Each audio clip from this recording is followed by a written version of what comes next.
Haleluya. Di Wahyu 10. Saya akan bacakan. Dan aku melihat seorang malaikat lain yang kuat turun dari sorga, berselubungkan awan, dan pelangi ada di atas kepalanya, dan mukanya sama seperti matahari, dan kakinya bagaikan tiang api. Dalam tangannya ia memegang sebuah gulungan kitab kecil yang terbuka. Ia menginjakkan kaki kanannya di atas laut dan kaki kirinya di atas bumi. Dan ia berseru dengan suara nyaring sama seperti singa yang mengaum. Dan sesudah ia berseru, ketujuh guru itu memperdengarkan suaranya. Dan sesudah ketujuh guru itu selesai berbicara, aku mau menuliskannya. Tetapi aku mendengar suatu suara dari sorga berkata, meteraikanlah apa yang dikatakan oleh ketujuh guru itu, dan janganlah engkau menuliskannya. Dan malaikat yang kulihat berdiri di atas laut dan di atas bumi, mengangkat tangan kanannya ke langit, dan ia bersumpah demi Dia yang hidup sampai selama-lamanya, yang telah menciptakan langit dan segala isinya, dan bumi dan segala isinya, dan laut dan segala isinya. Katanya, tidak akan ada penundaan lagi. Amin. Tidak akan ada penundaan lagi. Kita sudah berada di akhir zaman, di puncak gunung yang ketujuh itu. Kekekalan terbentang di depan sana. Sebuah negeri yang lain sedang dipersiapkan bagi mereka yang menang untuk kita menuju ke tempat tersebut. Berubah dimensi. Ayat 7. Tetapi, sekalipun tidak akan ada penundaan lagi, tetapi, haleluya, di hari-hari dari suara malaikat yang ketujuh, but in the days of the voice of the seventh angel, ketika dia akan mulai memperdengarkan suaranya, when it shall begin to sound, maka misteri Allah akan digenapi. The mystery of God should be finished. Seperti yang sudah dinyatakan kepada hamba-hambanya, yaitu para nabi. Dan suara yang telah kudengar dari langit itu berkata pula kepadaku, katanya, pergilah, ambillah gulungan kitab yang terbuka di tangan malaikat yang berdiri di atas laut dan di atas bumi itu. Lalu aku pergi kepada malaikat itu dan meminta kepadanya supaya ia memberikan gulungan kitab itu kepadaku, katanya kepadaku, ambillah dan makanlah dia. Ia akan membuat perutmu terasa pahit, tetapi di dalam mulutmu ia akan terasa manis seperti madu. Lalu aku mengambil kitab itu dari tangan malaikat itu dan memakannya. Di dalam mulutku ia terasa manis seperti madu, tetapi sesudah aku memakannya, perutku menjadi pahit rasanya. Maka ia berkata kepadaku, engkau harus bernubuat lagi kepada banyak bangsa dan kaum dan bahasa dan raja. Haleluya, engkau harus bernubuat lagi. Amin. Thou must prophesy again. Engkau harus bernubuat lagi. Brother Branham sudah bernubuat di dalam bagian pelayanan dia. Roh yang di dalam dia adalah roh nubuatan. Roh di dalam kita mempelai wanita juga roh yang sama. Maka kepada mempelai wanita sesudah mengambil gulungan kitab dan memakan gulungan kitab yang meterai-meterainya sudah dilepaskan, maka disuruhkan, kamu harus bernubuat lagi. Haleluya, kita sedang melintasi akan jalan ini lagi. Menunggang jalan ini lagi. Terpuji nama Tuhan, silakan duduk. Tuhan berkati membacaan firman-Nya. Inilah pelayanan mempelai wanita. Bernubuat lagi. Oh, terpujilah nama Tuhan. Saya berbicara tentang the end time seal, meterai akhir zaman. Yang tidak lain adalah meterai yang ketujuh, yang dituliskan di Wahyu pasal 8. Saya bacakan di Wahyu 8 ayat 1.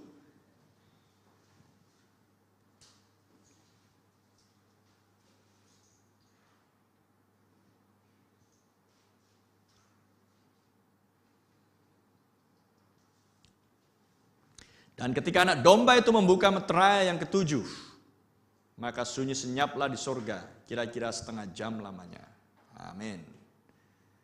Maka sunyi senyaplah di sorga, tidak ada aktivitas apapun berlangsung, semua penyembahan berhenti, semua harpa yang dimainkan sebelumnya berhenti, tidak ada aktivitas apapun, 24 tua-tua berhenti, malaikat-malaikat berhenti, haleluya, mereka menantikan. Dan terjadi sunyi senyap selama setengah jam lamanya di sorga. Ketika anak domba itu membuka meterai yang ketujuh. Haleluya. Tidak dituliskan hal ini di meterai 1 sampai 6. Tapi di meterai yang ketujuh, maka ada sunyi senyap di sorga. Untuk memperlihatkan kepada kita betapa pentingnya meterai yang ketujuh ini harus dilepaskan dan menjadikan meterai yang ketujuh adalah meterai akhir zaman. Karena pembukaan ketujuh meterai ini hanya akan berlangsung di akhir zaman. Haleluya. Dan oleh berkumandangnya ketujuh guru di Wahyu 10, maka iman anak-anak Allah dikembalikan, dipulihkan kembali kepada iman bapak-bapak Pentakosta. Segala berkat-berkat yang ada di gereja Alfa, kita menikmatinya. Tetapi apa? Ada yang tidak dimiliki oleh gereja Alfa. Gereja Alfa memiliki Roh Kudus. Gereja Alfa memiliki malaikat Tuhan. Gereja mula-mula Alfa memiliki kelahiran kembali. Gereja Alfa memiliki baptisan Roh Kudus. Amin. Dan semua apa yang ada di sana juga kita miliki di gereja Omega di akhir zaman. Tapi ada yang tidak mereka miliki, yaitu adalah pengubahan tubuh. Haleluya. Dan pengubahan tubuh berlangsung di sangkakala yang terakhir. Itulah sebabnya meterai ketujuh adalah misteri kedatangan Tuhan. Misteri kedatangan Tuhan. Ada sebuah pesan, haleluya, yang pertama dimunculkan untuk menggenapkan 1 Tesalonika 4 ayat 16 yang berbunyi, Tuhan turun dari sorga. Amin. Tuhan sendiri turun dari sorga. Haleluya. Dengan seruan, dengan suara penghulu malaikat, dan sangkakala Allah yang terakhir.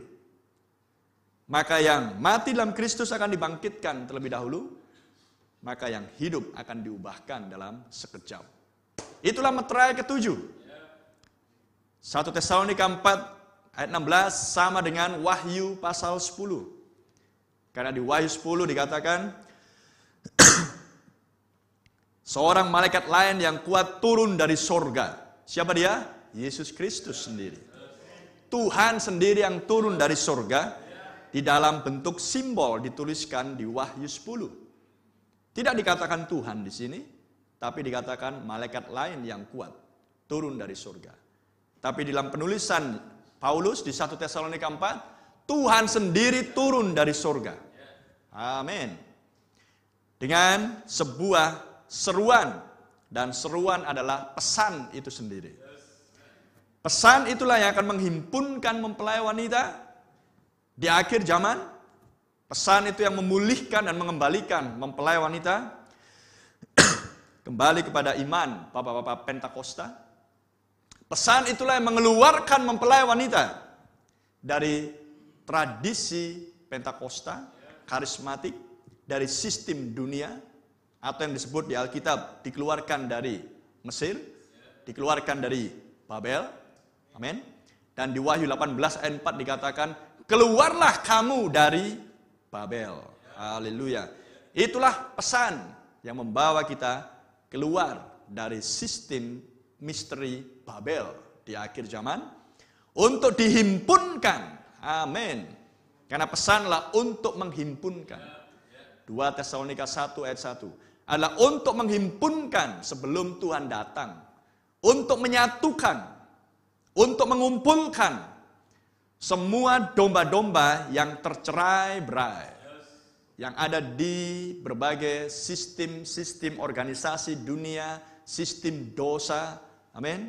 Dan semuanya terkumpul di dalam sebuah satu sistem, yaitu adalah sistem misteri Babel.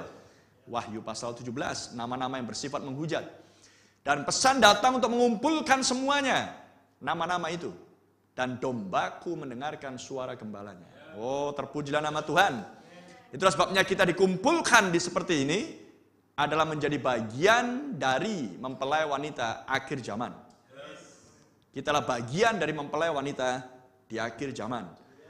Untuk menggenapkan apa yang tidak dimiliki oleh gereja Alfa. Dan meterai ketujuh, seperti yang di 1 Tesalonika 4 tadi, terdiri dari seruan, suara penghulu malaikat, dan sangkakala Allah. Amin. Itulah sebabnya, betapa pentingnya akan ketujuh meterai ini dibukakan di akhir zaman.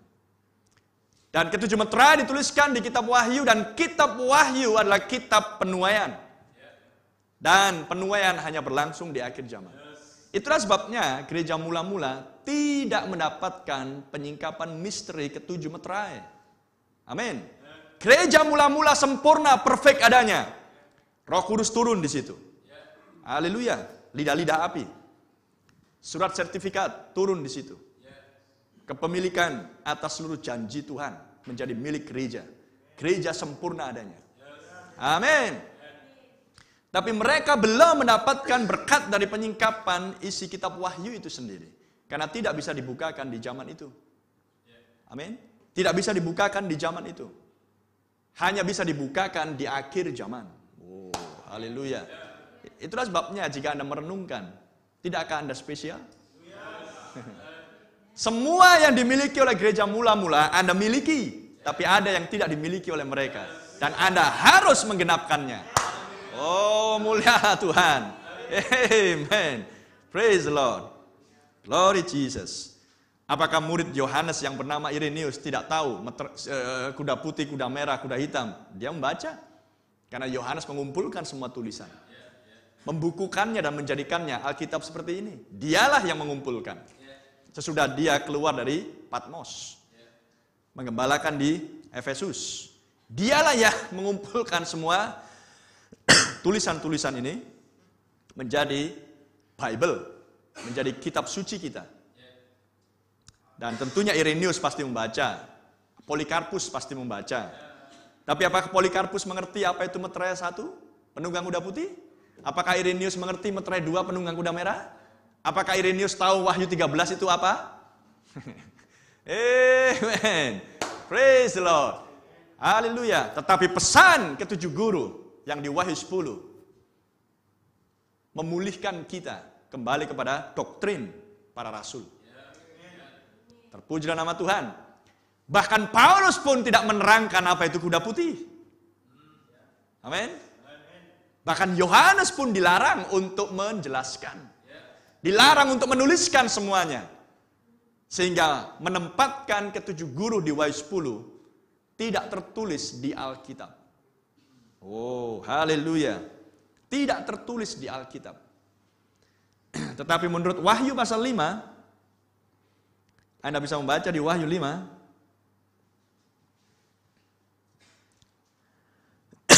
Maka aku melihat di tangan kanan dia yang duduk di atas tahta itu sebuah gulungan kitab yang ditulisi sebelah dalam dan sebelah luarnya dan dimeterai dengan 7 meterai. Dimeterai dengan 7 meterai. Ada tulisan sebelah dalam dan sebelah luar. Amin. Ada yang tertulis, ada yang tidak tertulis. Oh, terpujilah nama Tuhan. Dan ketujuh guru adalah sebuah misteri yang tak tertulis di dalam firman ini. Di dalam Alkitab ini. Terpuji nama Tuhan. Dan apa yang sudah dituliskan di dalam Alkitab ini, menurut penjelasan daripada pembukaan misteri yang sudah kita nikmati berkat-berkatnya, maka kebenaran-kebenaran itu menjadi hilang di sepanjang 7 zaman gereja oleh karena dimakan oleh keempat belalang. Belalang pelaha, belalang pelompat, belalang pengerip, belalang pemakan dimakan di sepanjang 7 zaman gereja, tapi di akhir zaman Misteri kebenaran-kebenaran, yaitulah ketujuh guru, adalah untuk mengembalikan hati anak-anak Allah. Amin. Praise the Lord. Dan hal inilah yang membuat kenapa kita sangat spesial di akhir zaman. Demi merenungkan bahwa gereja mula-mula tidak mendapatkan hal ini. Tapi disediakan bagi orang-orang kudus yang akan hidup di akhir zaman. Haleluya. Terpujilah nama Tuhan. Sehingga di akhir zaman, setiap orang pilihan bisa membaca kitab Wahyu. Tidak lagi dengan mereka-reka. Tidak lagi dengan meraba-raba. Tapi dengan jelas. Mengerti nas demi nas yang ada di kitab Wahyu. Oh, mulialah nama Tuhan. Apa jadinya dengan orang yang tidak mengerti isi kitab Wahyu? Apakah ia akan masuk dalam pengangkatan? Kitab Wahyu disediakan bagi orang pilihan. Amin. Dan hanya bisa dibuka ketika Tuhan turun dari surga. Haleluya. Ketujuh guru, meterai ketujuh hanya tersingkap di masanya Tuhan turun dari surga. Sebab misteri ini adalah tentang dirinya sendiri yang harus dia singkapkan kepada istrinya, mempelai wanita, istri anak domba. Supaya Anda akan tahu jalan-jalan yang benar. Dan kita diluputkan dari jalan-jalan yang salah. Kita dipulihkan dari seizinnya Tuhan untuk kembali kepada sekehendaknya Tuhan yang sempurna. Kehendak Dia yang sempurna. Sepanjang kita tidak dilawat oleh meterai ketujuh di dalam kehidupan kita secara pribadi. Sepanjang gerejanya Tuhan tidak dilawat oleh Kristus menggenapkan 1 Tesalonika 4 dan Wahyu 10. Dia sendiri yang turun dari surga. Maka gerejanya Tuhan berjalan di seizinnya Tuhan. Amin. Sehingga membaptis Bapa, Anak, Roh Kudus. Bukan membaptis di dalam nama Tuhan Yesus Kristus. Masih dengan konsep pemahaman daripada gereja Katolik Roma. Dan itulah seizinnya Tuhan. Itulah sebabnya Irenaeus, Wesley, Martin Luther, Pentakosta masih membaptis Tritunggal, Trinitas. Dan sampai hari ini mereka masih tetap getol untuk memegang kuat akan tradisi pemahaman Trinitas itu sendiri. Seperti yang kami alami 2 minggu yang lampau. Langsung tanpa mendengar penjelasan panjang lebar. Orang-orang ini nggak percaya dengan Tritunggal. Kita tidak bisa. Dengan sangat ketusnya berpegang. Kita tetap berpegang pada Tritunggal. Padahal dia sendiri tak tahu apa itu Tritunggal yang sesungguhnya. Amin. Ya, dia hanya mendapatkan pemahaman itu dari nenek moyangnya. Dan siapa nenek moyangnya? Katolik Roma. Padahal dia Pentakosta. Apa hubungannya Pentakosta sama Katolik? Lihat, renungkan hal itu. Tapi dengan tegas. Kalaupun dikatakan Tritunggal datang dari Katolik Roma, enggak. Tritunggal ada di Alkitab. Loh, yang tahu Alkitab yang pertama siapa? Pentakosta atau Katolik? Ya kan? Siapa yang lebih tua, Pentakosta atau Katolik? Ya, percaya aja sama yang lebih tua. Orang yang tua aja bilang kok kami yang merumuskan Trinitas. Kata si Bishop Tertullus. Lah kok ini pendeta Pentakosta bilang, enggak, itu kebenaran. Loh, bosnya aja bilang, kami yang merumuskan. Amin. Kalau mereka berdebat dengan Katolik akan ketawa melihat pendeta-pendeta Pentakosta karismatik. Kau ini nggak tahu apa-apa, kami sudah 2000 tahun lahir, kau masih 100 tahun aja mungkin belum sampai. Mau berdebat dengan kami yang sudah 2000 tahun. Lihat. Sekarang Tuhan datang dengan membukakan misteri ini untuk membawa umatnya tidak lagi berjalan di dalam seizinnya Tuhan, tapi berjalan di dalam kehendaknya yang sempurna. Haleluya, karena Allah kita sempurna adanya. Praise the Lord. Jadi kita bersyukur di akhir zaman. Kita menggenapkan sesuatu yang tidak dimiliki oleh gereja mula-mula. Amin. Lihat, Henok berjalan erat, bergaul erat dengan Tuhan sampai ia tidak ditemukan. Apakah itu terjadi di gereja Alfa? Tidak. Itu tidak terjadi di gereja Alfa. Karena sesudah gereja alfa tidak ada penghukuman atas dunia ini. Tidak ada penghakiman atas dunia ini. Dunia masih berjalan normal. Amin. Karena penghukuman penghakiman hanya berlangsung ketika kedurjanaan bangsa Amori sudah genap. Dan itu hanya berlangsung di akhir zaman. Oh, terpujilah nama Tuhan. Karena kalau penghakiman berlangsung sesudah gereja alfa berdiri, maka tidak akan muncul saudara dan saya. Maka kitab Wahyu pun akan tertinggal di bumi tanpa ada yang mengerti isinya. Amin. Sebab hanya Yohanes dan Paulus yang tahu. Bahkan Polikarpus pun tak mengerti. Amin. Kolumba pun tidak mengerti isi kitab Wahyu. Karena mereka harus menunggu akhir zaman. Tapi karena Kolumba, Irenaeus, Martin Luther, John Wesley umurnya tidak sampai 500 tahun, tidak sampai 700 tahun, paling banter mungkin hanya 90 tahun, makanya mereka meninggal dengan damai di dalam Kristus. Tetapi dengan sebuah penantian, ingin melihat misteri disingkapkan. Haleluya. Diberkatilah hati mereka. Amin. Sekalipun mereka mati dalam Kristus, mereka tidak melihat penggenapan janji itu, mereka memiliki penantian. Karena inilah yang dinantikan oleh para nabi. Orang-orang kudus ingin melihat apa yang dituliskan oleh Yohanes di Pulau Patmos dari bentuk simbol-simbol. Mereka ingin tahu menjadi realitanya. Oh, terpujilah nama Tuhan. Praise the Lord. Di Wahyu 10.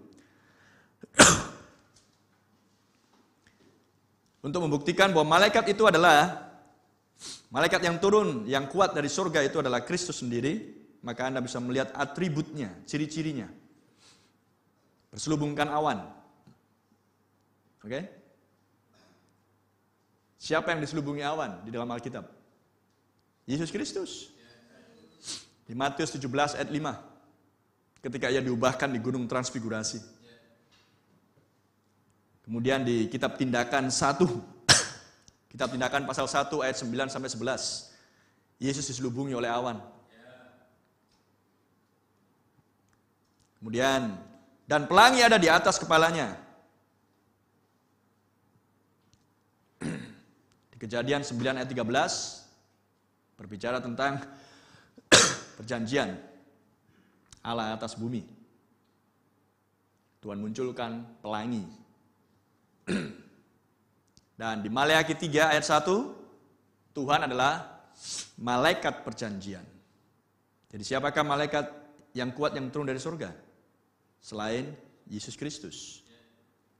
Dan mukanya sama seperti matahari dan kakinya bagaikan tiang api. Mukanya sama seperti matahari dan kakinya bagaikan tiang api. Di Matius 17 ayat 2, muka Tuhan Yesus diubahkan seperti terik matahari. Dan juga dituliskan di Wahyu 1 ayat 16. Mukanya, wajahnya seperti matahari yang terik. Kakinya seperti tiang api. Anda tidak perlu meragukan siapa tiang api. Tuhan sendiri, tiang api yang memimpin Israel di padang gurun pada waktu malam. Dan di Wahyu 1 ayat 15 dituliskan kakinya seperti tiang api. Oh, haleluya. Dan juga dikatakan di situ berselubungkan awan. Awan warna putih. Di Wahyu 1 ayat 14. Betul? Wahyu 1 ayat 14, Yesus dengan rambut putih.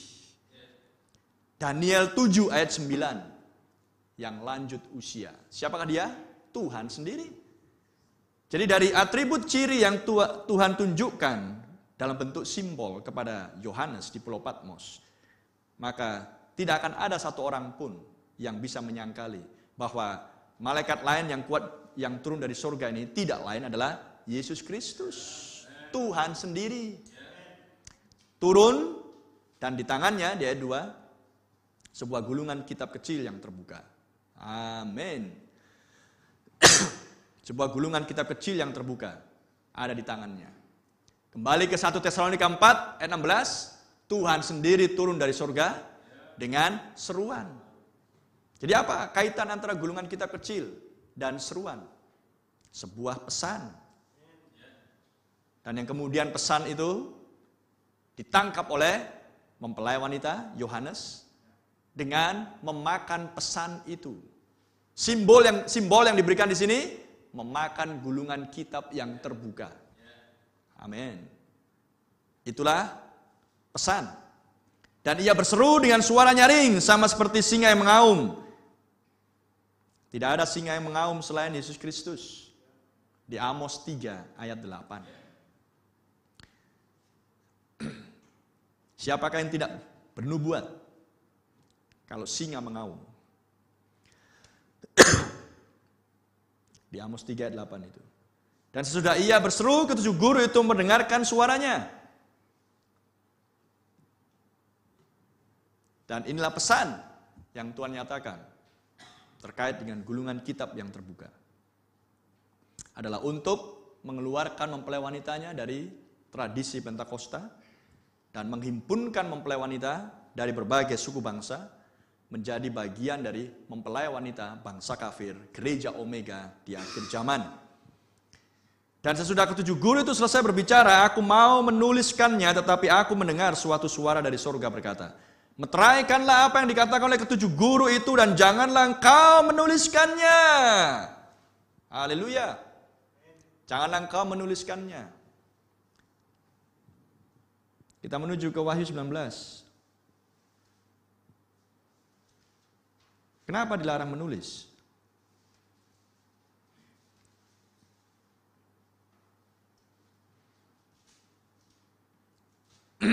Ayat 10. Maka tersungkurlah aku di depan kakinya untuk menyembah dia. Tetapi ia berkata kepadaku, janganlah engkau berbuat demikian, akulah hamba sama dengan engkau dan saudara-saudaramu yang memiliki kesaksian Yesus, sembahlah Allah, karena kesaksian Yesus adalah roh nubuat. Siapakah oknum yang tidak disembah? Wahyu 1 ayat 1, malaikat Tuhan. Amin. Yang menyertai Yohanes di Pulau Patmos di dalam penglihatan yang besar tersebut. Dan Yohanes melihat oknum ini. Karena kepada Yohanes dibentangkan penglihatan-penglihatan yang sudah, yang sedang, dan yang akan datang. Sampai dengan akhir zaman. Sampai dengan Yerusalem yang baru. Tuhan bentangkan kepada Yohanes. Sehingga Yohanes melihat semuanya. Amin. Dan kemudian dia hendak menyembah, tersungkur di hadapan malaikat ini. Kita baca di Wahyu 22. Ayat 16. Aku Yesus telah mengutus malaikatku untuk memberi kesaksian tentang semuanya ini kepadamu bagi jemaat-jemaat. Betul? Siapa yang tidak disembah? Malaikat. Tapi malaikat berkata, jangan sembah aku. Akulah hamba, sama seperti kamu. Sama seperti kamu. Sembahlah Tuhan. Berarti malaikat ini bukan malaikat bersayap. Inilah manusia. Aku sama seperti kamu. Nggak mungkin malaikat bersayap berkata, aku sama seperti kamu. No way. Inilah simbol-simbol yang Tuhan tunjukkan secara simpel, sederhana di akhir zaman. Yohanes hendak menyembah manusia dan manusia ini berkata, jangan sembah aku, sembahlah Allah. Aku sama seperti kamu. Akulah hamba. Amin. Dan nabilah seorang hamba. Nabilah seorang yang diutus Tuhan. Jadi Yohanes sangat terkagum dengan penglihatan yang berlangsung itu. Dan menyangka bahwa manusia ini adalah Mesias. Karena dia sudah melihat pelayanan Tuhan Yesus adalah Sang Mesias.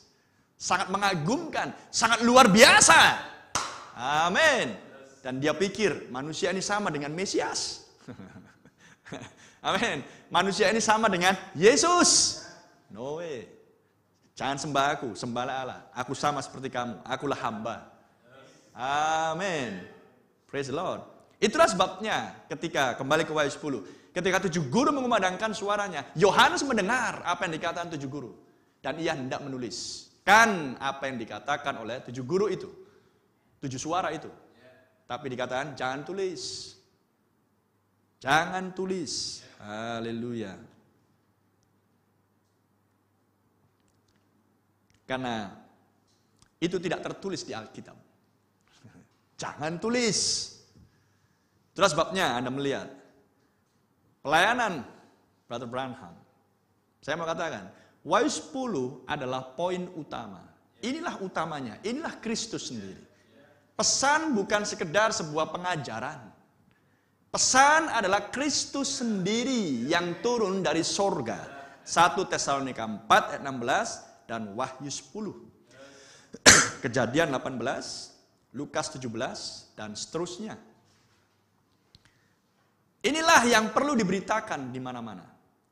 Inilah yang harus disampaikan oleh pengkhotbah-pengkhotbah kepada jemaat-jemaat Tuhan di akhir zaman. Inilah pesan itu sendiri. Tuhan turun dari sorga. Haleluya. Dengan gulungan kitab yang terbuka. Dan gulungan kitab ini harus disuarakan, dikumandangkan lebih dahulu oleh malaikat yang ketujuh. Seorang nabi di muka bumi di akhir zaman. Untuk memperkenalkan Kristus yang turun dari sorga. Karena jika Kristus turun dari sorga, maka pekerjaan dan pelayanan Kristus di bumi harus sama dengan Kristus ketika ia ada di bumi dengan tubuh manusia. Dengan tubuh manusianya. Oke? Dengan tubuh manusianya yang lahir dari perawan Maria. Praise the Lord. Dan Yesus 2000 tahun yang lalu menjanjikan, aku akan datang lagi di akhir zaman. Maka siapakah yang turun dari sorga? Kristus sendiri. Tapi kali ini dia harus meminjam tubuh manusia. Seorang nabi. Haleluya. Karena Kristus adalah bejana tanah liat itu. Amin. Yang menyimpan akan bukti transaksi pembelian. Di mana Yeremia membeli sebidang tanah milik anak pamannya dan menyimpan surat pembelian itu dan fotokopinya ke bejana tanah liat, dan itulah Kristus sendiri, bejana tanah liat. Haleluya. Dan supaya Kristus terlihat bahwa dialah bejana tanah liat, maka dia harus pinjam bejana tanah liat. Amin. Karena dulunya dia sudah memiliki bejana tanah liatnya sendiri. Di dalam gulungan kitab Tuhan sudah sediakan tubuh. Itulah Immanuel. Itulah tubuhnya Allah sendiri. Allah dalam rupa manusia. Tapi sekarang di akhir zaman, dia tidak bisa memakai tubuh yang sama 2000 tahun yang lalu untuk tampil lagi di akhir zaman. Karena tubuh itu hanya sekali ditampilkan di sana untuk penebusan, pendamaian, penumpahan darah. Tapi sekarang adalah zamannya ketika misteri ketujuh guru dan yang terkoneksi dengan meterai ketujuh, sunyi senyap di sorga, harus tersingkap. Haleluya. Meterai ketujuh, sunyi senyap di sorga selama setengah jam, dan ketujuh guru, ketujuh suara misterius itu. Maka dia harus turun di bumi dengan tubuh jasmani. Bejana tanah liat. Haleluya. Dan inilah yang dilihat oleh Yohanes di penglihatan itu. Hendak menyembah. Oh jangan, akulah hamba, sama seperti engkau. Haleluya. Dan jangan tuliskan apa yang kamu dengar dari tujuh guru itu. Itulah sebabnya tidak tertulis di dalam Alkitab. Inilah firman yang tak tertulis. Oh haleluya. Karena akan menyangkut, akan terkait dengan Yesus Kristus yang turun dari sorga ke bumi ini. Kaki kanan, kaki yang satu ke atas bumi, kaki yang satu ke atas laut. Di Wahyu 10 ayat 3 dan 4. Amin. Terkait dengan pelayanan Kristus sendiri di dalam bejana tanah liat. Seorang nabi ini. Praise the Lord. Coba lihat di dalam pelayanan Tuhan Yesus pada waktu di bumi. Apakah pernah dijelaskan, dituliskan di dalam Kejadian sampai Maleaki bahwa Yesus akan masuk ke dalam bait suci pada usia 12 tahun, kemudian berbincang-bincang firman Tuhan dengan ahli-ahli Taurat? Apakah ada ayat yang menyangkut hal itu? Yang menuliskan bahwa Mesias akan masuk ke bait suci dan akan berbincang-bincang dengan. Apakah ada firman-Nya? Tidak ada ayat dari Kejadian sampai Maleakhi, tapi Yesus melakukan hal itu. Dan sesudah dia berusia 30 tahun, dia mulai mengajar, dia mulai berkhotbah, dia mulai keliling ke desa-desa dan kota-kota. Haleluya. Dan suatu hari dia masuk ke bait suci, ke tempat ibadah orang Yahudi. Dan semua mata memandang dia. Dan seorang pejabat bait suci, tempat ibadah, memberikan gulungan kitab Yesaya. Dan kemudian dia membuka Yesaya 61. Amin. Dan dia kemudian membacakannya, dan kemudian menutupnya kembali, menyerahkannya kepada pejabat tempat ibadah Yahudi, dan kemudian selanjutnya ia berkata, pada hari ini, nas ini digenapkan di depan matamu. Apakah ada perkataan itu di dalam Kejadian sampai Maleakhi? Apakah ada tulisan yang mengatakan bahwa seorang pejabat nantinya akan memberikan gulungan kitab Yesaya kepada Yesus? Tidak ada. Amen. Jadi, apakah itu tertulis di nas-nas kitab suci, di perjanjian lama? Apa yang diperbuat Yesus? Tidak tertulis. Tidak ada tertulis. Sekarang tertulis, Pak. Ya, sekarang tertulis, sesudah dijalankan baru dituliskan. Tapi pada waktu dia menjalankan, mana ada ayat tertulis? Yesus mengambil gulungan kitab suci dari kitab Yesaya. Mana ada ayatnya? Tidak ada. Yang ada hanya roh Tuhan ada padaku. Hanya itu yang dituliskan. Ketika Yesus pergi ke pesta di Kana, kemudian merubah air menjadi anggur. Apakah pernah dikatakan, nanti Mesias akan merubah air menjadi anggur? Ada ayatnya? Tidak ada ayatnya. Sehingga ketika orang melihat peristiwa itu dan mujizat itu, semua bingung. Nah, sekarang sesudah peristiwa berlangsung, dituliskan ayatnya. Menjadi ayat nas kitab suci. Sekarang orang-orang teolog, orang-orang adat istiadat memakai nas itu dengan senang hati untuk pembenaran tindakan mereka. Yesus aja pergi ke pesta, kita pun ke pesta. Lihat. Manusia cenderung untuk menafsir suka-sukanya. Yohanes mendengar apa yang dikatakan oleh 7 guru. Dan ia hendak menuliskannya. Tapi dilarang. Jangan tulis, meteraikan itu. Oh, haleluya. Daniel mendengar 7 guru mengumandangkan suaranya. Dan kepada Daniel dikatakan, masih jauh Daniel, meteraikan itu. Praise the Lord. Di zaman Daniel, 7 guru tidak tersingkap. Di zaman Yohanes di Pulau Patmos, 7 guru tidak tertulis. Tidak tertulis dalam nas kitab suci. Brother. Inilah yang membingungkan.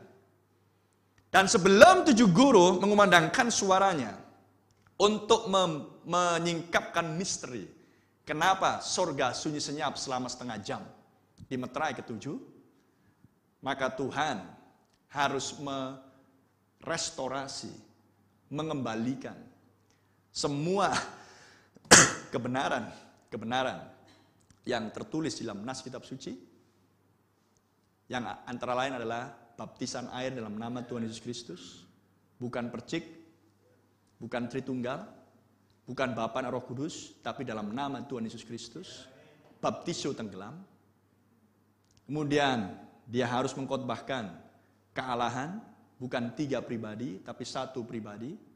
Kemudian harus mengkhotbahkan tentang misteri apa yang berlangsung di Taman Eden.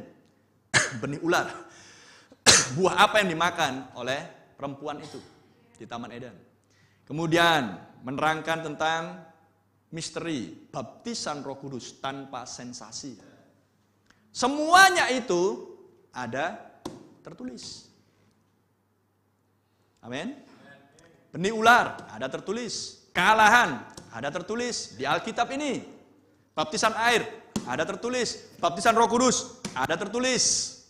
Kemudian menjelaskan dan menerangkan juga tentang bahwa neraka tidak kekal. Ada tertulis, neraka tidak kekal. Ketika pengajaran mengatakan neraka kekal. Amin. Untuk menjadi kekal, Anda harus menerima yang kekal. Dan hanya ada 1 oknum yang kekal, Allah sendiri. Dan Allah adalah firman. Jadi untuk menjadi kekal, seseorang harus menerima firman di zaman ini. Di zamannya. Apakah setan mau? Sedangkan setanlah pemimpinnya neraka. Amin. Jadi kalau neraka kekal, berarti setan sebagai pemimpin neraka harus menerima dan menghidupi firman ini. Mau setan rupanya? Jadi bagaimana mungkin neraka kekal? Untuk menjadi kekal, Anda harus menjadi bagian dari firman Allah. Dan Anda harus menghidupi firman itu. Setan tidak bisa. Itulah yang tidak bisa dilakukan oleh setan. Menghidupi firman. Mentaati firman. Nah, hal-hal yang lain kemudian dijelaskan. Itulah yang tertulis. Harus dikembalikan dulu kepada posisinya di dalam Alkitab ini. Amin. Setelah nas tentang baptisan air, kitab Tindakan pasal 2, keluar dari posisinya. Betul? Keluar dari posisinya. Maka kemudian tampil nabi, mengkhotbahkan, mengembalikan ke posisinya. Semua harus dikembalikan ke posisinya. Praise the Lord. Nas-nas itu harus dikembalikan ke posisinya. Apa yang dikembalikan? Pengertian dari apa yang benar, yang kemudian diselewengkan oleh serigala-serigala ganas, pengkhotbah-pengkhotbah palsu, 4 belalang, Yoel 1, maka Tuhan harus kembalikan dulu. Praise the Lord. Dan yang berikutnya yang Tuhan harus kerjakan adalah sebuah peristiwa yang besar. Haleluya. Apa itu? Kedatangan Tuhan. Amen. Haleluya. Itulah peristiwa yang besar, kedatangan Tuhan yang ada di Wahyu 10, di 1 Tesalonika pasal 4, untuk membuka gulungan kitab, melepaskan meterai-meterainya, untuk memberitahukan misteri kenapa sorga sunyi senyap selama setengah jam. Karena ketujuh guru yang memegang misteri kenapa sorga sunyi senyap. Nah, inilah yang menjadi inti daripada pesan itu sendiri. Inilah yang harus diberitakan kemana-mana. Tuhan sudah turun dari sorga. Yang lain-lain seperti baptisan air, tentang kealahan, tentang baptisan Roh Kudus yang sesungguhnya, tentang benih ular, itu hanya poin yang tertulis. Amin. Yang tertulis betul-betul tertulis di Alkitab. Tapi 7 guru, mana ada tertulis? Coba tunjukkan satu nas kepada saya dari Kejadian sampai Wahyu. Kalau ada 7 guru tertulis di Alkitab. Tidak ada. Hanya ada ditulis di Wahyu 10. Itu pun jangan tulis. Amin. Itu pun dikatakan, jangan tulis, meteraikan. Oh, terpujilah nama Tuhan. Menjadikan 7 guru tidak tertulis dalam firman. Praise the Lord. Dan kalau ada orang yang merasa tahu, aku tahu penafsiran tentang 7 guru. Maka penafsiran yang benar adalah dari Kejadian sampai Wahyu. Semua nas dari Kejadian sampai Wahyu harus dovetail, harus terkoneksi, harus terkait. Satu aja nggak terkait, bukan penafsiran yang benar. Alias mereka-reka, menduga-duga, alias penafsiran pribadi. Haleluya. Dan untuk supaya penafsiran 7 guru ini tidak meleset, maka harus sang penafsir yang turun. Amin. Sebab tidak ada manusia manapun yang akan bisa menafsirkan isi 7 guru, 7 suara misterius itu, selain Yesus Kristus sendiri. Sebab sesudah 7 guru itu, kita baca lagi.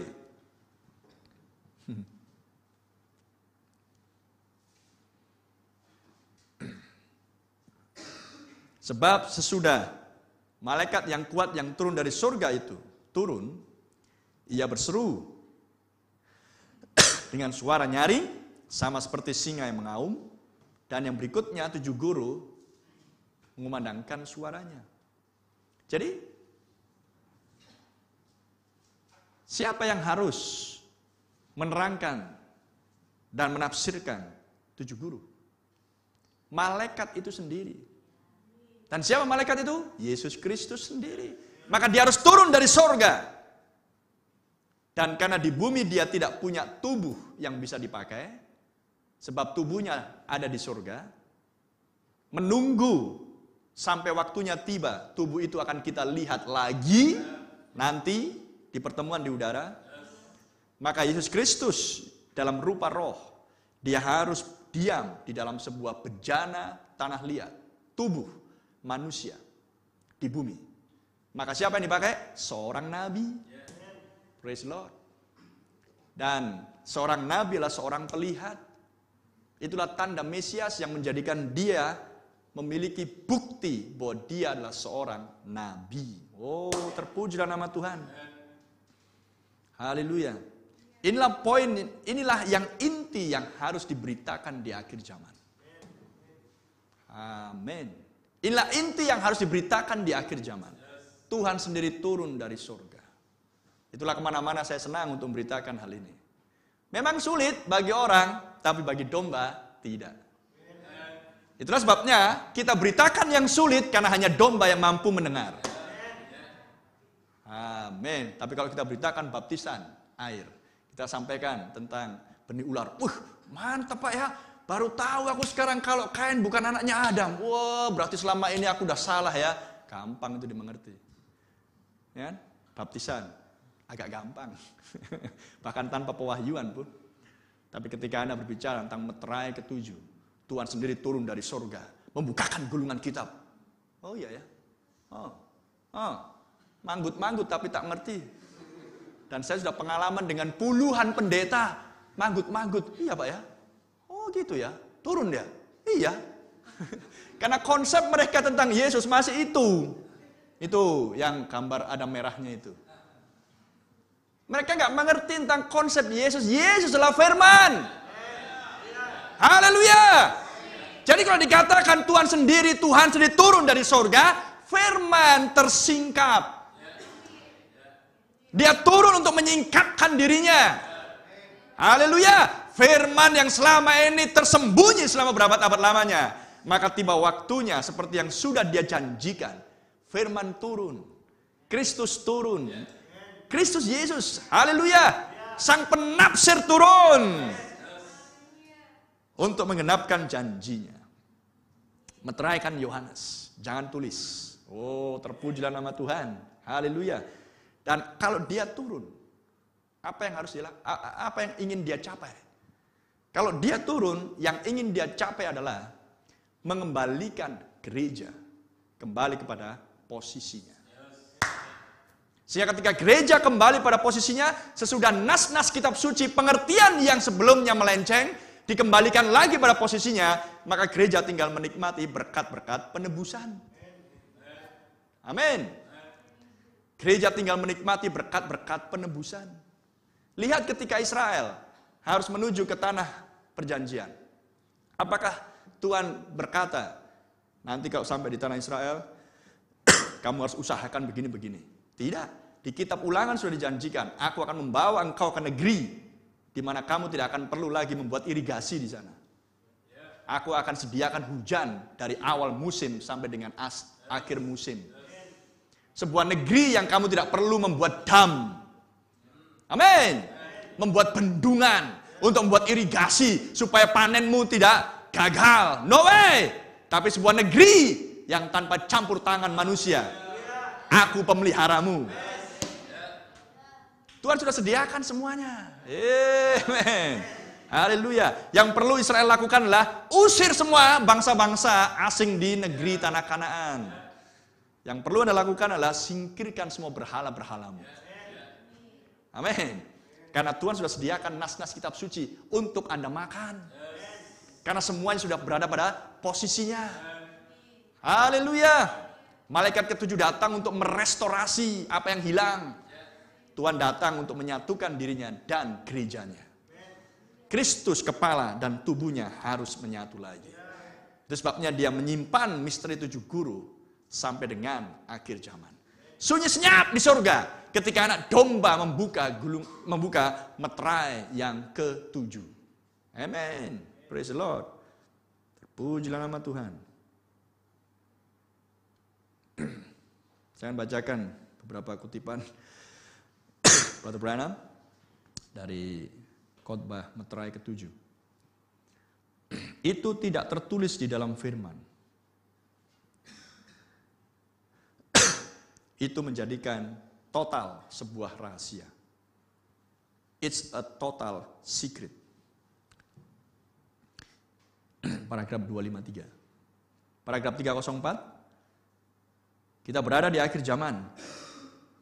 Pembukaan meterai ketujuh.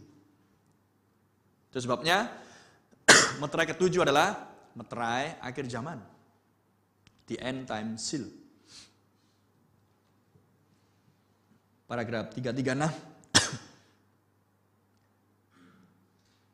Salah satu dari misteri dari meterai itu, alasan misteri itu tidak disingkapkan adalah ketujuh guru memperdengarkan suaranya, dan disitulah misteri itu secara sempurna. Karena tidak ada apapun yang mengetahui hal tersebut. Bahkan tidak tertulis. It wasn't even written. Bahkan tak tertulis. 7 guru tak tertulis di dalam firman. Paragraf 386. Kita masuk ke dalam zamannya Raja Wali. Pewahyuan itu akan tersingkap seluruhnya. Pewahyuan tentang apa yang tak tertulis. Paragraf 391. Ketujuh guru di sorga akan memaparkan, membukakan misteri ini. Itu akan tepat di saat kedatangan Kristus. Kapan dia datang? 1 Tesalonika 4, di akhir zaman. Wahyu 10, Tuhan sendiri turun dari sorga. Malaikat kuat yang lain turun dari sorga. Itulah kedatangan Kristus. Karena Kristus sudah mengatakan tidak ada seorang pun yang tahu kapan dia akan kembali. Siapa yang tahu? Hanya Bapa. Matius 24 ayat 36. Coba kita lihat. Saya tunjukkan urutan-urutannya.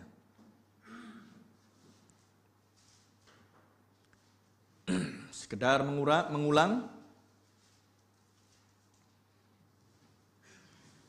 Bagi Anda yang sudah cukup lama bersama dengan saya, menyegarkan kembali ingatan ini untuk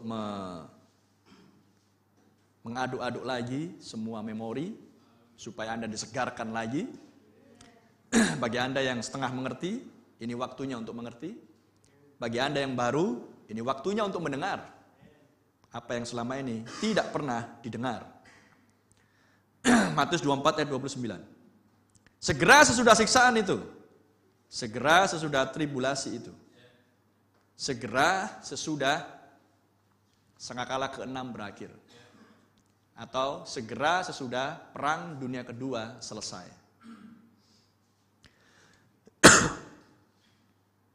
Apa yang akan terjadi?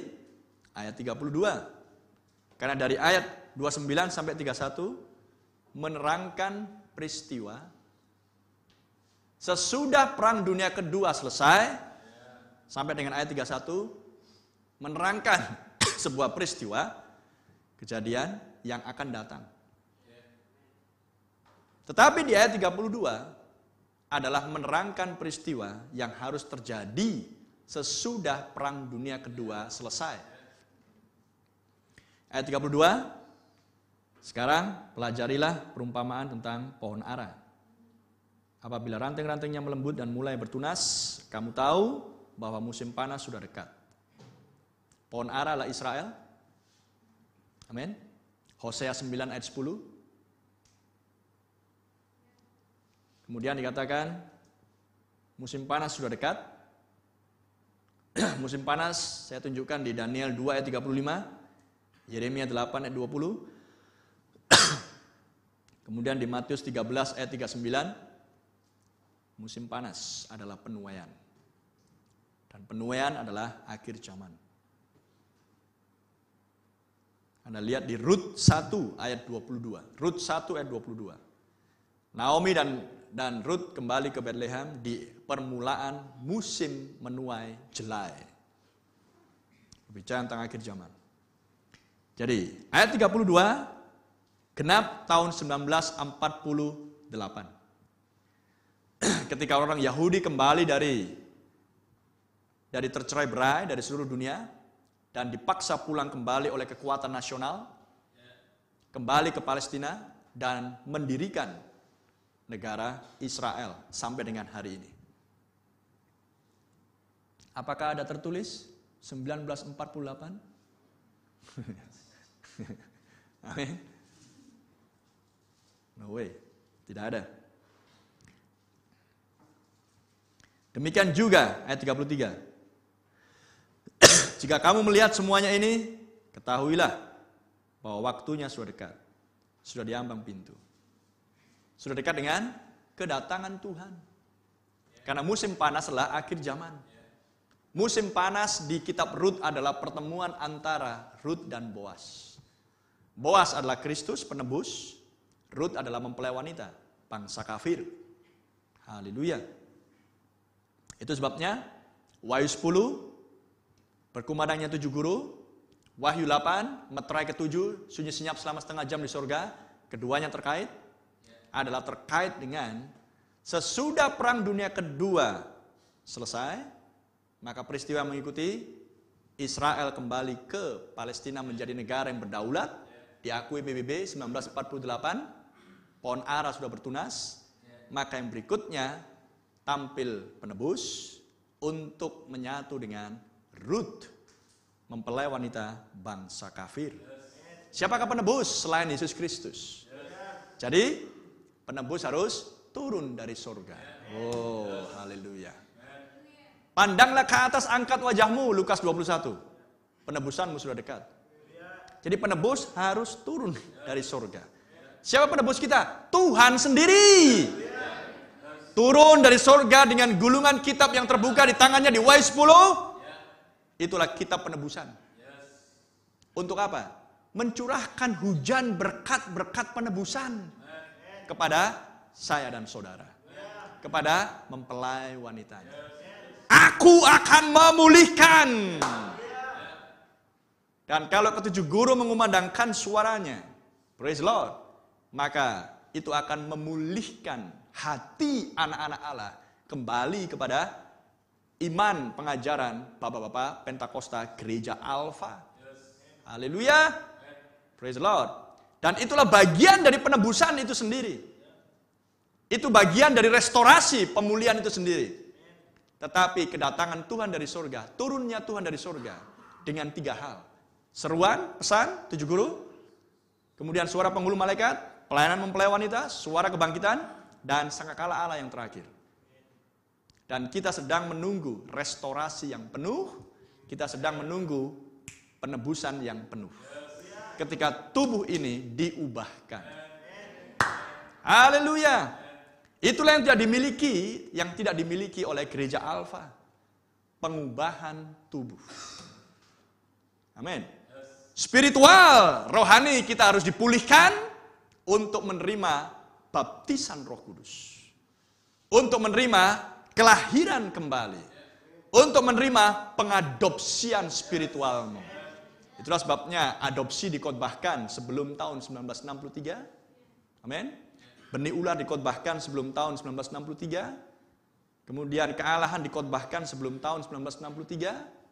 Semuanya dikhotbahkan sebelum tahun 1963. Karena sebelum tahun 1963 semuanya itu adalah yang tertulis, yang melenceng oleh belalang-belalang, dimakan. Maka yang melenceng itu harus dipulihkan dulu, dikembalikan dulu. Semua yang tertulis, yang melenceng pengertiannya oleh para teolog-teolognya setan harus dipulihkan lebih dahulu. Baru kemudian Tuhan sendiri turun dari sorga. Haleluya. Loh, berarti 1963 Tuhan turun dari sorga. Jadi siapa yang memulihkan sebelum tahun 1963? Ya Tuhan juga. Jadi misterinya itulah yang tak tertulis. Amen. Jadi menurutmu selama sebelum tahun 1963 nggak ada Tuhan. Jadi ketika Brother Branham keluar dari goa, kemudian manifestasi tarikan 1 dan tarikan kedua, mengetahui pikiran hati dan manusia, itu siapa? Branham kah atau Elohim? Branhamkah itu atau anak manusia?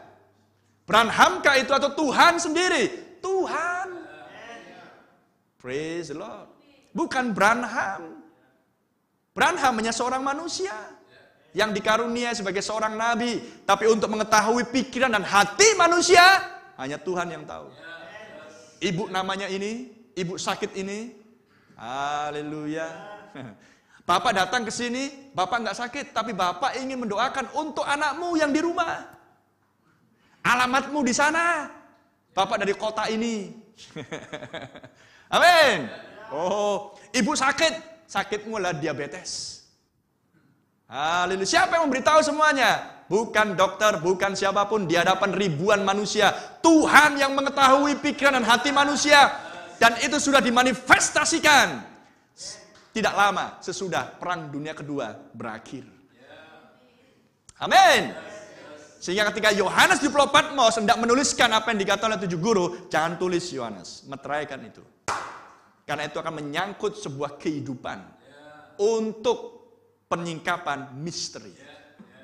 Dan kehidupan siapa yang dimaksudkan? Kehidupan seorang Branham. Amin. Ketika Tuhan suruhkan, kamu harus pergi, pindah dari Jeffersonville ke Arizona. Ada ayatnya rupanya. Ada ayatnya dari Kejadian sampai Wahyu. Hal yang sama ketika Yesus pun datang ke rumah ibadat. Kemudian pejabat rumah ibadat menyodorkan gulungan kitab Yesaya. Dan kemudian Yesus membaca gulungan kitab Yesaya. Bukan Yesaya 1, Yesaya 61. Apakah ada ayat yang mendukung hal tersebut? Dari Kejadian sampai Maleakhi? Tidak ada. Dan Alkitab katakan, jikalau semua kehidupan Yesus dituliskan, bahkan langit pun tak akan mampu menampungnya. Amen. Haleluya. Dan kalau seandainya Tuhan izinkan Yohanes menuliskan semuanya itu, mau berapa banyak kitab mau menampung itu? Ada amin. Karena dia harus menuliskan. Branham lahir 1909. Pada bulan April, dan pada waktu dia masih bayi, bidan dan ibunya melihat tiang api masuk ke dalam gubuk kecil itu, dan kemudian hinggap di atas si bayi. Mau jadi apa bayi ini kelak? Mana ada di Kejadian sampai Wahyu? Renungkan semuanya itu. Haleluya. Itulah 7 guru. Itulah misteri meterai ke-7. Kenapa surga sunyi senyap? Oh, terpujilah nama Tuhan. Tidak untuk dipublikkan. Lihat, Matius 24 lagi. Kemudian, lihat yang ke-36. Tetapi tentang hari dan saat itu, tentang hari dan jam, day and hour. Tentang hari dan jam. Tidak seorang pun yang tahu. Malaikat-malaikat di surga tidak. Dan anak pun tidak. Hanya Bapa sendiri. Hanya Bapa yang tahu semuanya.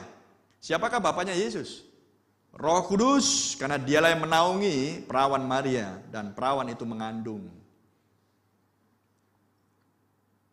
Kemudian di ayat 37, sebab sebagaimana halnya pada zaman Nuh, demikian pula halnya kelak pada kedatangan anak manusia. Inilah 7 guru. Inilah meterai ke-7. Amin. Berbicara meterai ke-7 adalah misteri kedatangan Tuhan. Dan 7 guru akan mengumandangkan suaranya di saat kedatangan Kristus. Di saat meterai ke-7 dibuka oleh anak domba. Amin. Dan ke-7 malaikat yang menampakkan diri di konstelasi di Arizona. Satu demi satu datang pada Batu Branham. Malaikat itu.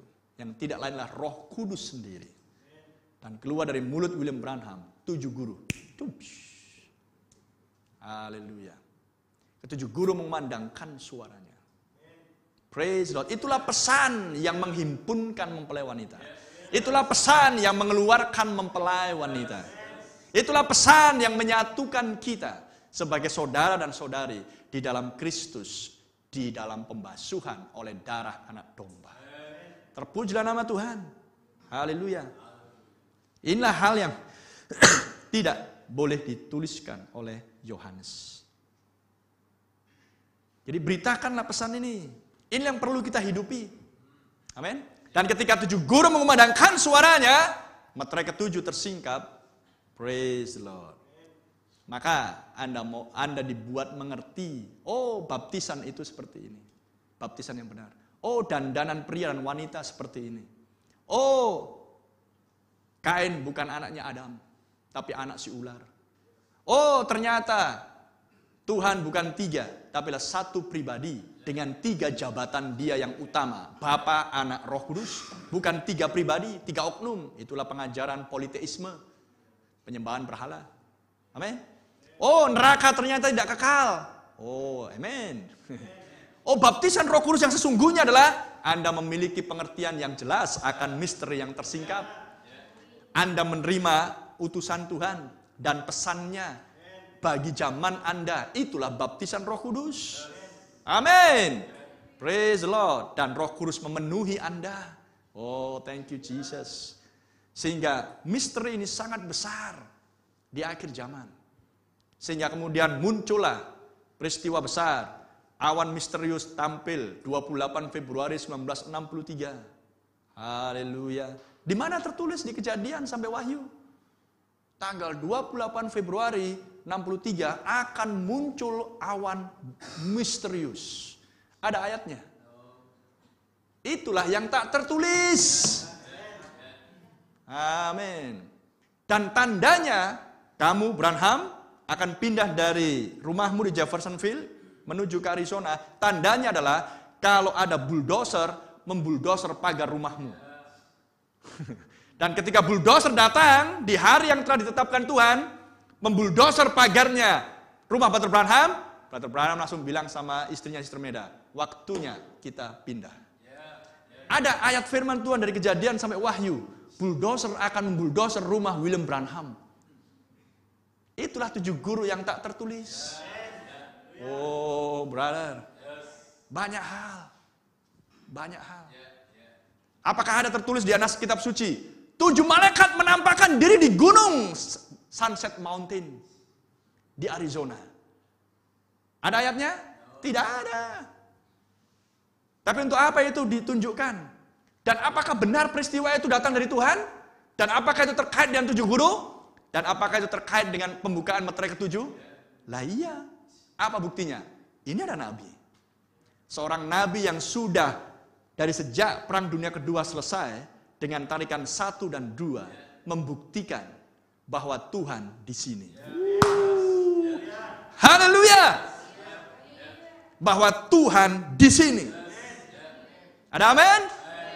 Itulah pembuktiannya. Dan bahwa tidak ada seorang pun yang bisa membantah kebenaran tentang benih ular. Karena Tuhan di sini. Amin. Tuhan sendiri yang bilang sama William Branham, datang ke Chicago. Ke pertemuan itu. Mereka akan menentang pengajaranmu dan pengajaranku tentang benih ular dan baptisan air. Di saku mereka masing-masing yang 300 pendeta itu, plus dengan para pemimpin agama yang lain, di saku mereka sudah ada kertas-kertas yang berisi pertanyaan-pertanyaan yang akan menjebak dirimu. Tapi jangan takut, datang ke situ. Aku berdiri di dekatmu.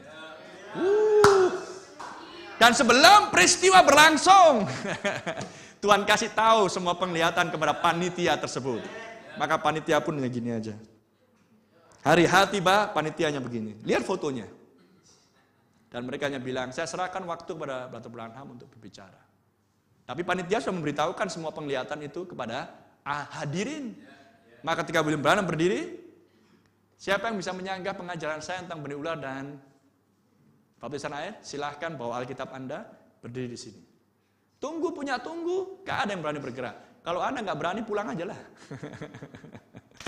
Lihat, brother and sister. Adakah manusia bisa melakukan hal-hal yang seperti itu? Kalau bukan Tuhan? Bukan sekali, 2 kali. Kalau sekali, 2 kali, kebetulannya itu. 10 kali, ya bisa aja. 100 kali? 1000 kali? Penglihatan yang tercatat oleh manusia yang bernama William Branham dan sampai hari ini tidak gagal. 200.000 penglihatan. Tidak satu pun gagal. Manusia atau Tuhan? Jadi pesan ini pengajaran manusia atau pengajaran Kristus yang turun dari sorga? Kristus sendiri. Haleluya. Jadi sebelum dia turun untuk mengumandangkan 7 guru dan melepaskan meterai-meterai, dia harus tunjukkan dulu bahwa dia hadir bersama dengan nabinya. Bahwa ini bukan Branham, ini aku sendiri. Yang bisa mengetahui pikiran dan hati manusia yang bernama Sarah. Di Kejadian 18. Haleluya. Jadi Kejadian 18 bukan berlangsung tahun 1963 dan sampai 65. Sebelum tahun 1963, Kejadian 18 sudah termanifestasi. Amin. Terpujilah nama Tuhan. Glory. Sehingga ketika dia turun 1963, awan misterius tampil di Gunung Sunset di Arizona. Apakah ada seorang yang meragukan bahwa itu bukan Tuhan? Apakah ada seorang yang meragukan bahwa meterai 1 artinya adalah ini?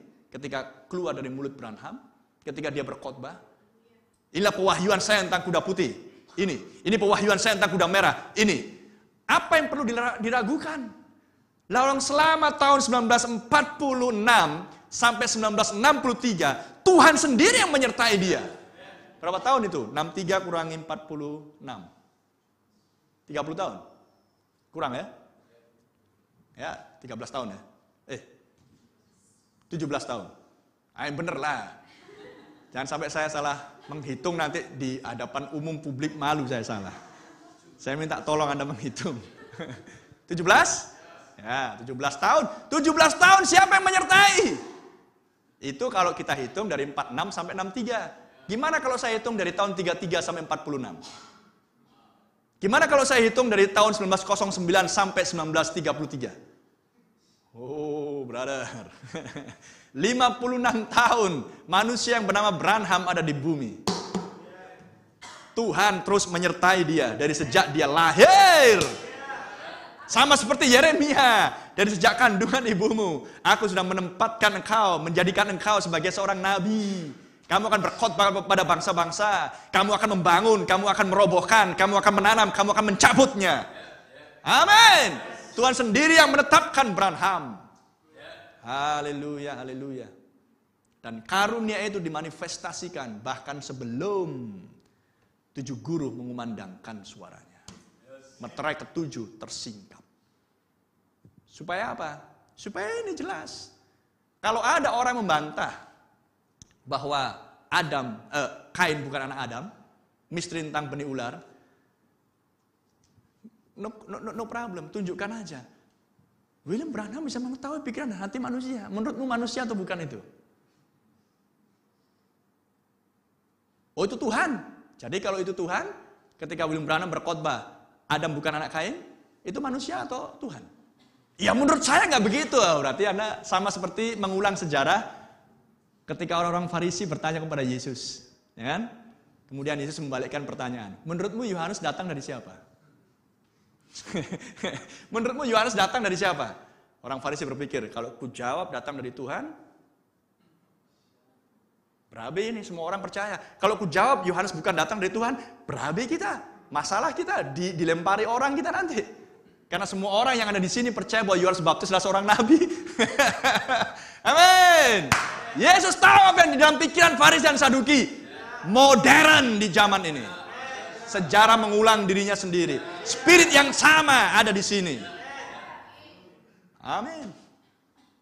Sehingga tampil penyesat-penyesat. Dan yang paling menyedihkan, dari mereka juga menghasilkan 5 gadis bodoh. Saya akan bacakan untuk menyempurnakan tanya jawab yang tadi malam.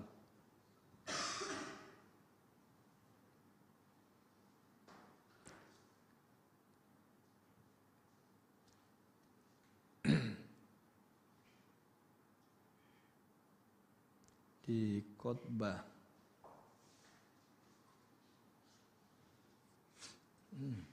where are you?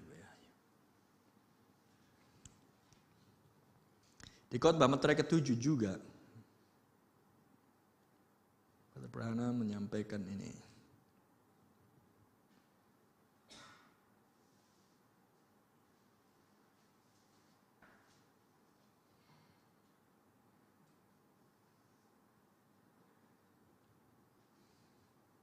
tentang meterai ke-6.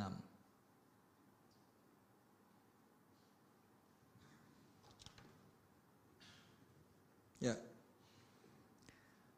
Di paragraf 388. Ini tentang 5 gadis bodoh. Di paragraf 388 dikatakan oleh Nabi, dikatakan di sini, hal yang pertama adalah para perawan yang tertidur harus menjalani periode pemurnian di masa tribulasi besar.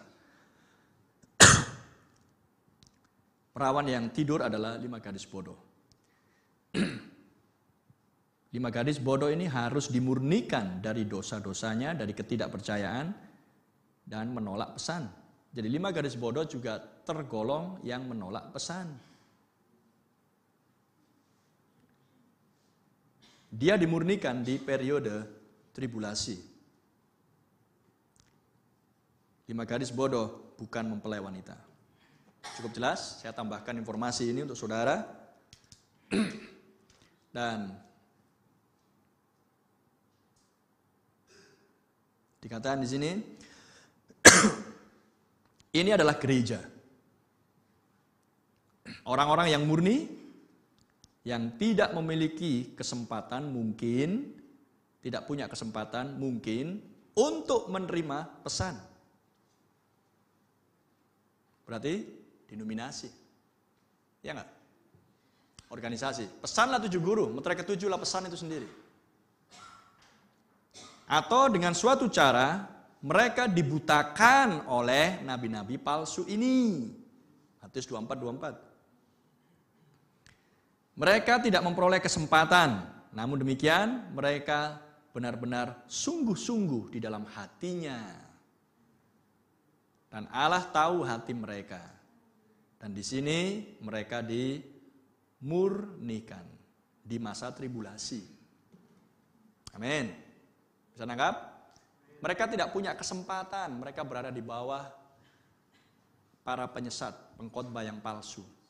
Saya teringat sedikit dengan Abimelek, Raja Gerar. Tuhan, kau tahu hatiku, karena aku tahu hatimu yang baik, maka aku menyelamatkan engkau. Jadi kembalikan perempuan itu, karena dialah istri nabiku.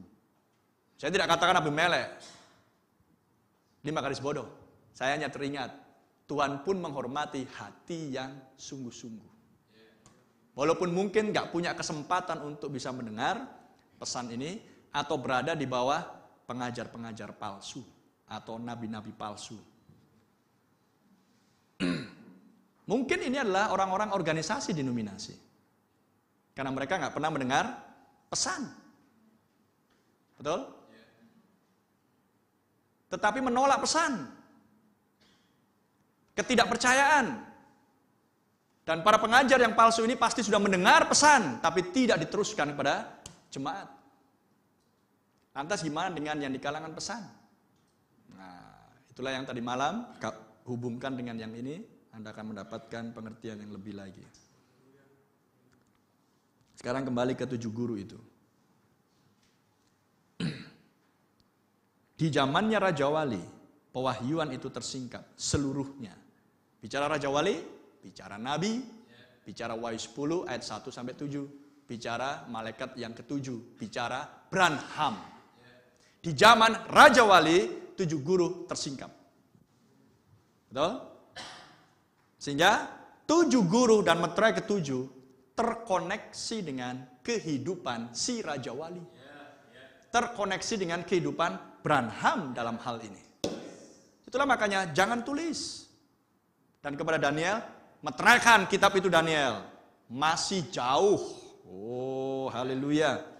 Praise the Lord. Bahkan peta Arizona waktu itu pun belum muncul di peta. Jadi gimana mau nuliskan? Arizona. Di zaman Yohanes di Pulau Patmos bahkan Arizona pun belum muncul di peta. Bisa nangkap yang saya maksudkan? Di zaman itu. Oh. Belum muncul mungkin Tucson, belum muncul Jeffersonville. Ya kan? Karena semuanya kata-kata itu muncul setelah Amerika Serikat, orang-orang Puritan dari Eropa menemukan benua yang baru. dan menjadikan Amerika Serikat dan lain sebagainya. Kemudian muncullah nama Sunset Mountain, gitu. Zaman itu yang hidup di situ hanya orang-orang Indian, Apache, Sioux dan lain sebagainya. Mana tahu tuh sunset, apa itu sunset? Mereka taunya hanya bahasa Indian. Kita nggak tahu namanya gunung apa waktu itu. Yang jelas asal ada namanya, tapi yang jelas bukan Sunset Mountain, itu bahasa Inggris. Amen.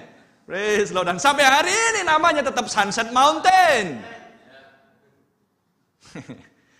Thank you Jesus. Jadi ketujuh guru berkumandang, meterai ketujuh tersingkap oleh anak domba ketika zamannya Raja Wali telah tiba. Jadi penyingkapan misteri ini akan terkait dengan kehidupan si Raja Wali itu sendiri. Amin. Sama seperti dijanjikan Mesias akan tampil. Penyingkapan Mesias, kedatangan Mesias akan terkait dengan manusia yang bernama Yesus.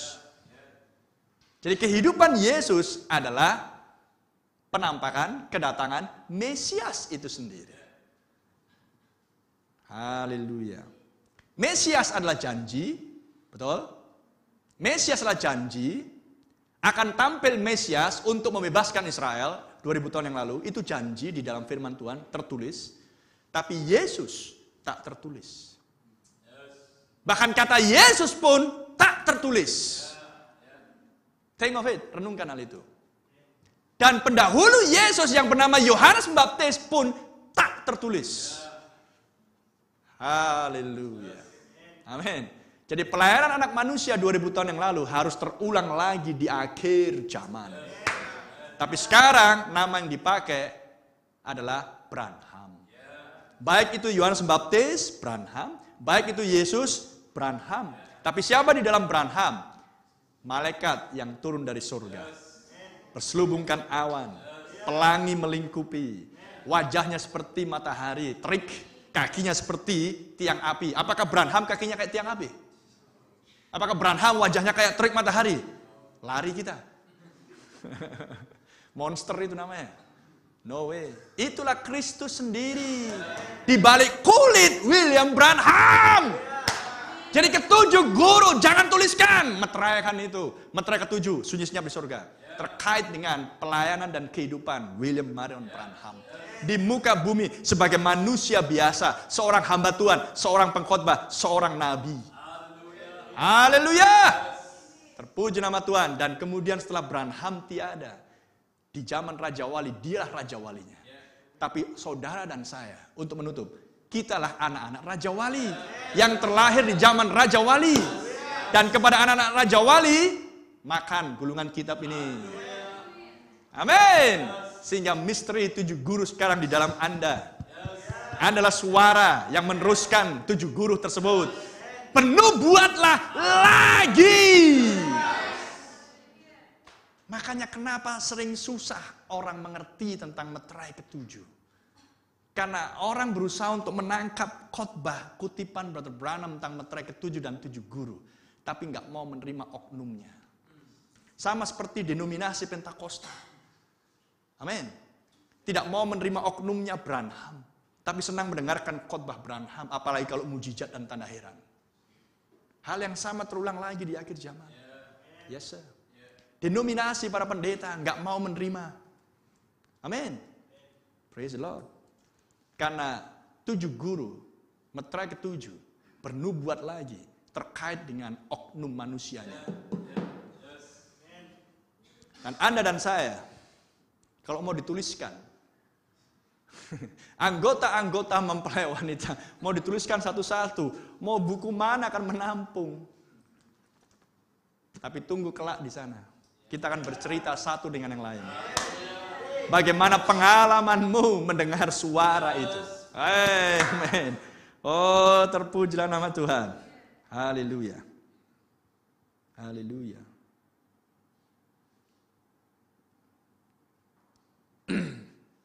Sunyi senyap selama setengah jam di surga. 7 guru memegang misteri. Kenapa surga sunyi senyap. Meterai ketujuh memegang pewahyuan atas keseluruhan Alkitab. 7 guru harus dikumandangkan secara aktual peristiwanya melalui seorang nabi tahun 1963. Dan nabi mengumandangkan pesan kepada orang-orang percaya. Dan orang percayalah domba.